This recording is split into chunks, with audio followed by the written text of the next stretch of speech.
ત્યારબાદ આપણે આગળનો ટોપિક જોઈએ વિરોધી સંખ્યાઓ. વિરોધી સંખ્યા એટલે એવી બે સંખ્યાઓ કે જેમનો સરવાળો શૂન્ય થાય. શું થાય? એવી બે સંખ્યા જેનો સરવાળો શૂન્ય થાય તે એકબીજાની કેવી હોય છે? વિરોધી સંખ્યા. દાખલા તરીકે આપણે જોઈએ 6 છે, 6 વત્તા -6 કરો તો આ 6 વત્તા -6 છે એનો સરવાળો કેટલો થશે? શૂન્ય. તો આ એકબીજાની કેવી છે? વિરોધી સંખ્યા. ત્યારબાદ 8 ની વિરોધી સંખ્યા, તો 8 ની વિરોધી સંખ્યા થાય -8. ત્યારબાદ -4/3 ની વિરોધી સંખ્યા, તો -4/3 ની વિરોધી સંખ્યા થાય 4/3. એટલે આ બેનો સરવાળો કરશો તો શું થાય? જોઈએ આપણે. જો 4 + 3 4/3 વત્તા -4/3. તો આપણે જોઈએ 4 + 3 4/3 પ્લસ માઈનસ માઈનસ 4/3 તો છેદ થશે તો 3/3 0 4/3 આવશે અને ઉપર 4/4 જાય તો 0, તો 0/3. એવી જ રીતે 0 ની વિરોધી સંખ્યા પેલી થાય 0 પોતે વિરોધી સંખ્યા છે 0 ની. ત્યારબાદ -15 ની વિરોધીની શું છે? -15 ના વિરોધીની વિરોધી સંખ્યા. તો આપણે -15 ની પેલી વિરોધી કરીએ. -15 ની વિરોધી સંખ્યા શું થાય? 15. હવે પાછી એની વિરોધી, તો આની વિરોધી શું થાય? -15. તો આપણો જવાબ શું આવશે? -15. તો આ રીતે વિરોધી સંખ્યા એક રીતે આપણે સંખ્યા પદ્ધતિમાં પૂછાતી હોય છે. તેથી આ ચેપ્ટરનો ખૂબ ખ્યાલ મેળવવો જરૂરી છે. ત્યારબાદ તટસ્થ સંખ્યાઓ. તટસ્થ સંખ્યાઓ બે છે: સરવાળા માટેની તટસ્થ સંખ્યાઓ અને ગુણાકાર માટેની તટસ્થ સંખ્યાઓ. તો સરવાળા માટે તટસ્થ સંખ્યા કઈ છે? 0. ધારો કે દાખલા તરીકે આપણે લઈએ 6 + 0, તો 6 માં 0 નો ઉમેરો તો જવાબ શું આવે? 6 આવે. એવી જ રીતે 0 + 6 કરો તો પણ શું થાય? 6. તે સંખ્યામાં કઈ ફેરફાર થાય નથી. સરવાળા માટેની તટસ્થ સંખ્યા શું છે? 0. એવી જ રીતે ગુણાકાર માટેની તટસ્થ સંખ્યા છે 1. ધારો કે આપણે જોઈએ 5 × 1, તો 5 × 1 કરો તો શું થાય? 5 જ થાય. ધારો કે 7 × 1 તો પણ શું થાય? 7. ધારો કે 1 + 7, તો 1 + 7 શું થાય? 7 જ થાય. તો સરવાળા માટે તટસ્થ સંખ્યા છે 0 અને ગુણાકાર માટેની તટસ્થ સંખ્યા છે 1. ત્યારબાદની સંખ્યા પદ્ધતિમાં આપણે પૂર્વગામી સંખ્યાઓ જોઈએ. તો પૂર્વગામી સંખ્યા એટલે શું? કોઈ પણ સંખ્યા હોય એની પહેલાની સંખ્યા. ધારો કે આપણે 100 લઈએ તો 100 પહેલાની સંખ્યા હોય એને શું કહેવાય? પૂર્વગામી સંખ્યા. તો 100 પહેલાની સંખ્યા શું છે? 99 છે, 100 ની પૂર્વગામી સંખ્યા કહેવાય. એવી જ રીતે છે અનુગામી સંખ્યા. અનુગામી સંખ્યા એટલે શું? ધારો કે કોઈ પણ સંખ્યા હોય એની પછીની સંખ્યાઓ. ધારો કે આપણે લઈએ 100, તો 100 પછીની સંખ્યા છે 101, એ શું કહેવાય? એની અનુગામી, એટલે એની પછી આવતી સંખ્યા એટલે 101 100 ની અનુગામી સંખ્યાઓ.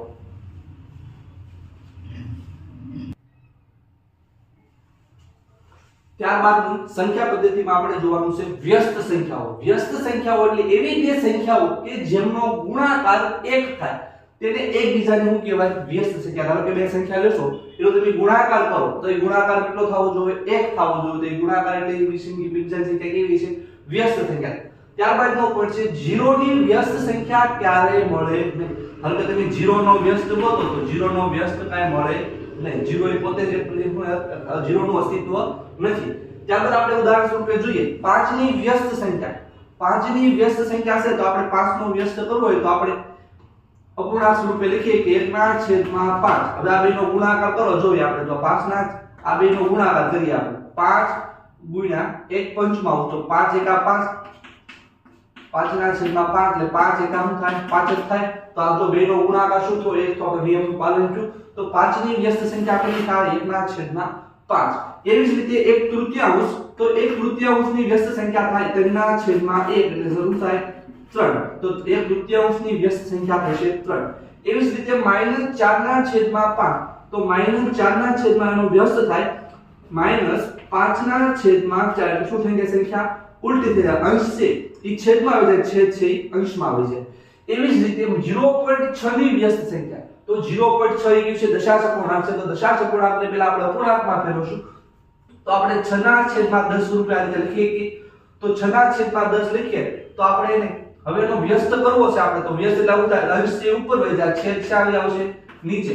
તો 10/6 રીતે લખીએ, અથવા તમે આને ભાગ ઉડાડો 5 × 10 અને 3 દુ 10 એ લખી શકો તો 2 2 ઉડી તો આપણો જવાબ શું હશે 5 ના છેદમાં 3 અહીંયા શું થાય વ્યસ્ત સંખ્યા 0.6 નો વ્યસ્ત શું થાય 5 ના છેદમાં 3 ત્યારબાદ આપણે મિશ્ર સંખ્યા આપી છે 5 1 ચતુર્થાંશ ની વ્યસ્ત સંખ્યા કઈ તો 5 1 ચતુર્થાંશ આપણે મિશ્ર સંખ્યા સૌપ્રથમ એને આપણે અપૂર્ણાંકમાં ફેરવવું છે તો અમે અપૂર્ણાંકમાં ફેરવીએ મિશ્ર સંખ્યાના અપૂર્ણાંકમાં ફેરવવાનો નિયમ છે કે અંશ છે એની આગળ જે પૂર્ણાંક સંખ્યા છે બે વચ્ચે શું થાય ગુણાકાર થાય ત્યારબાદ એનો જે જવાબ આવે એમાં ઉપર જે અંશમાં તમને આપ્યું છે એ અંશમાં જે સંખ્યા આપી છે એ હું કરવાની એમાં ઉમેરવાની તો 5 ચોક 20 21 ના છેદમાં 4 છે આપણે બનશે અપૂર્ણાંક સંખ્યા આની તો હવે આનો વ્યસ્ત કરીએ આપણે તો 4 ક્યાં આવી જશે ઉપર અને 21 ક્યાં આવી જશે નીચે તો 4 ના છેદમાં 21 5 1 ચતુર્થાંશ નો વ્યસ્ત કહેવાય એવી જ રીતે તમને એક સંખ્યા આપી છે -1 દુત્યાંશની ના વ્યસ્તની વિરોધી સંખ્યા જો અહીંયા બે સંખ્યાનો નિયમ પાલન થાય છે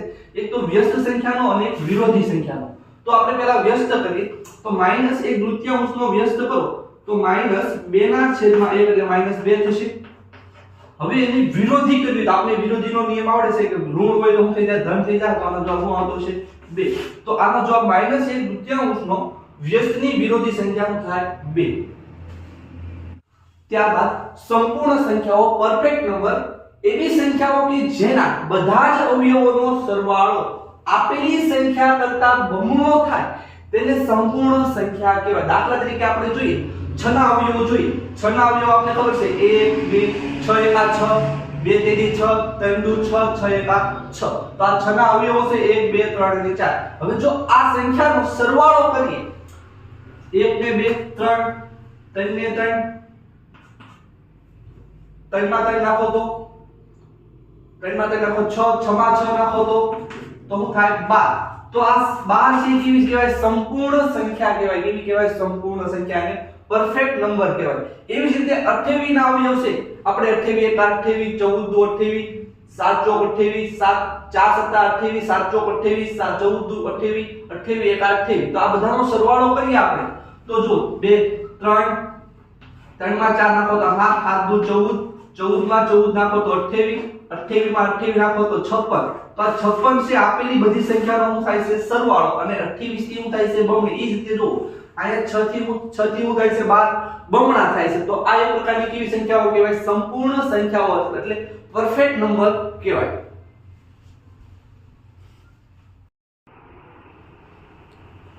ત્યારબાદ આપણે ઉદાહરણ જોઈએ આગળ એક તમને ક્વેશ્ચન આપું છું પ્રાકૃતિક સંખ્યા માટે કયું સાચું નથી તો તમને ઓપ્શન આપ્યા છે A તે અસંખ્યા છે અસંખ્ય છે B 1 2 3 એમ અનંત સુધી પ્રાકૃતિક સંખ્યાઓ છે C સૌથી નાની પ્રાકૃતિક સંખ્યા 1 છે અને D નાની પ્રાકૃતિક સંખ્યા 0 એટલે 0 છે આમાંથી કયું વિધાન સાચું નથી એટલે કેવું હોય ખોટું છે કયું વિધાન ખોટું છે આ ઓપ્શન ચાર ઓપ્શનમાંથી તમારે તેમાંથી પસંદ કરવાનું છે તો આપણે જોઈએ સોલ્યુશન કરીએ આપણે બધાને ખ્યાલ છે પ્રાકૃતિક સંખ્યા કેવી છે અસંખ્ય છે આપણે બધાને ખબર છે પ્રાકૃતિક સંખ્યા 1 2 3 4 અનંત સુધી ક્યાં સુધી ઇન્ફિનિટી એટલે અનંત સુધી પ્રાકૃતિક સંખ્યાઓ ફેલાયેલી છે અને સૌથી નાની પ્રાકૃતિક સંખ્યા કઈ છે 1 હશે તો આપણો જો પહેલો વિધાન તો સાચું છે તે અસંખ્ય સંખ્યા છે એ વિધાન કેવું છે સાચું છે પ્રાકૃતિક સંખ્યા અસંખ્ય છે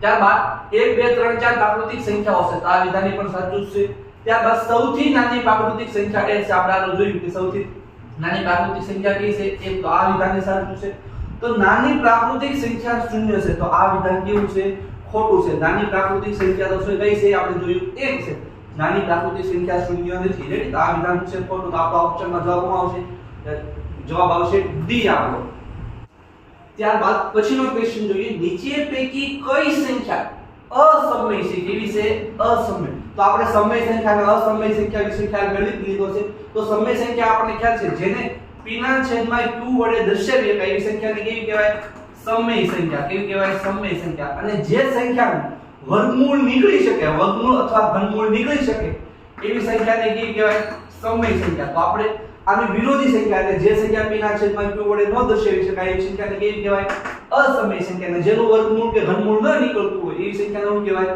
આપણે અસમય સંખ્યા તરીકે ઓળખીએ તો આપણે ચાર ઓપ્શન આપ્યા છે એમાંથી આપણે અસમય સંખ્યા ગોતવાની કીધી છે તો તો આપણે એ ઓપ્શનમાં એમ કીધું છે 27 નો ઘન. મેં તમને કીધું જે સંખ્યાનો વર્ગમૂળ અને ઘનમૂળ નીકળી શકતું હોય તો એ સંખ્યા કેવી હોય?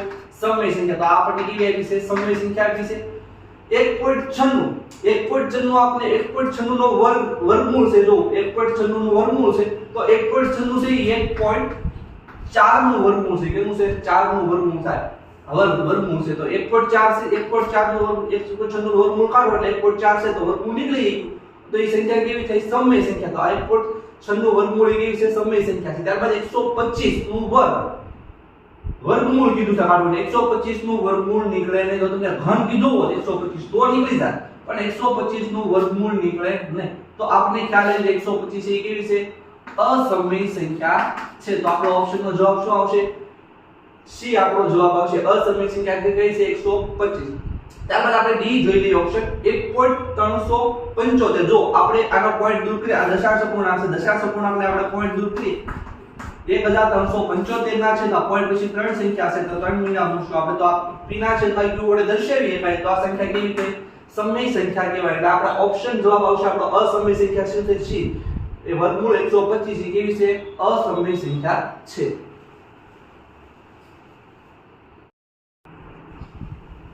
ત્યારબાદ એની પછીનો પ્રશ્ન જોઈએ. સંખ્યા 1 માટે q વિધાન સાચું નથી. સાચું નથી તો આગળ આપણે જોઈ ગયા કેવું હોય? ખોટું વિધાન q છે એમ સમજવાનું આપણને. તો આપણે જોઈએ ઓપ્શનમાં a b અને c d આપ્યા છે આપણને. તો ગુણાકારમાં એમાં આપ્યું છે ગુણાકાર માટે તટસ્થ સંખ્યા છે. આપણે જોયું હતું કે 1 છે એ ગુણાકાર માટે કેવી છે? તટસ્થ સંખ્યા. તો આ વિધાન કેવું છે? સાચું છે. રેડી? આપણે ખોટું વિધાન ગોતવાનું છે.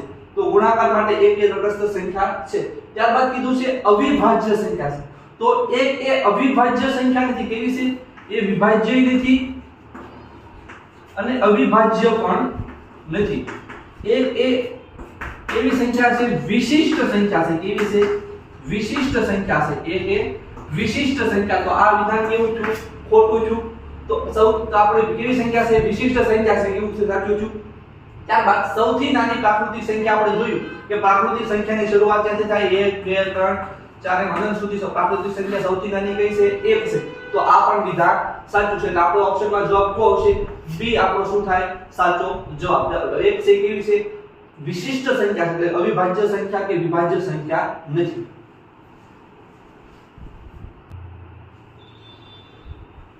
ત્યારબાદ પછીનો પ્રશ્ન છે સૌથી નાની બેકી પ્રાકૃતિક સંખ્યા અને કેવી બેકી પ્રાકૃતિક સંખ્યા અને સૌથી નાની પૂર્ણ સંખ્યાનો તફાવત. આપણે ખબર છે પ્રાકૃતિક સંખ્યાની શરૂઆત ક્યાંથી થાય છે?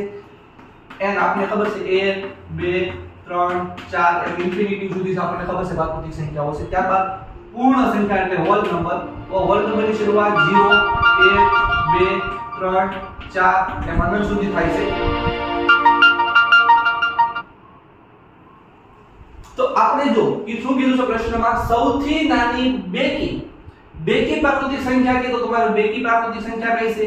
2. એકી પ્રાકૃતિક સંખ્યા છે સૌથી નાની અને 2 છે કેવી છે? બેકી પ્રાકૃતિક સંખ્યા. તો આપણે બેકી પ્રાકૃતિક સંખ્યામાંથી સૌથી નાની પૂર્ણ સંખ્યા. તો સૌથી નાની પૂર્ણ સંખ્યા આપણે ખ્યાલ છે શું છે? 0. એ બંને વચ્ચે તફાવત એટલે શું થાય? બાદબાકી એટલે 2 માંથી 0 બાદ કરો તો બંને વચ્ચે તફાવત શું આવે છે? 2. તો આપણો આન્સર શું આવશે? 2.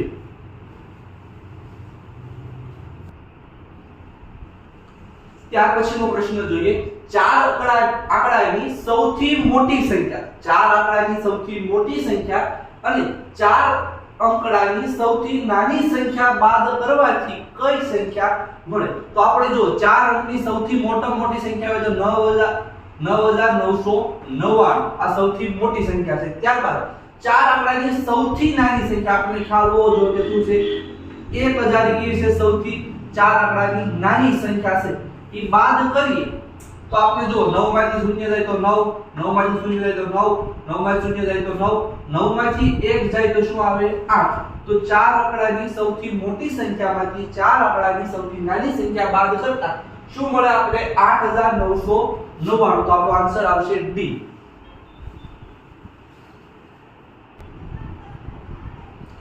ત્યારબાદ એની પછીનો પ્રશ્ન જોઈએ. 2 આંકડાની મોટામાં મોટી અવિભાજ્ય સંખ્યા કઈ છે? તો આપણે અવિભાજ્ય સંખ્યા એટલે શું એ ખ્યાલ હોવો જોઈએ. આપણે આગળ શીખી ગયા છે કે અવિભાજ્ય સંખ્યા એટલે એવી સંખ્યા જે સંખ્યાના અવયવો એ એક અને જે સંખ્યા પોતે હોય. ધારો કે આપણે 3 લઈએ તો 3 છે, 3 ના અવયવો 1 અને 3 છે, તો એ એક છે બીજાની એ આ 3 શું છે પ્રકારની અવિભાજ્ય છે. એક અને પોતે જે સંખ્યા હોય એ અવિભાજ્ય સંખ્યા કહેવાય. તો આપણને ખ્યાલ છે 1 થી 50 વચ્ચે 15 અવિભાજ્ય સંખ્યાઓ છે અને 1 થી 100 વચ્ચે 25 અવિભાજ્ય સંખ્યાઓ આવેલી છે. રેડી? આપણે એક પ્રકારે ખ્યાલ જ છે. તો આપણે શું કીધું છે બે આંકડાવાળી. તો બે આંકડાવાળી આપણે સૌથી નાની આપણને ખબર છે બે આંકડાવાળી અવિભાજ્ય સંખ્યા કઈ છે? 11. તો સૌથી નાની બે આંકડાવાળી છે અવિભાજ્ય સંખ્યા.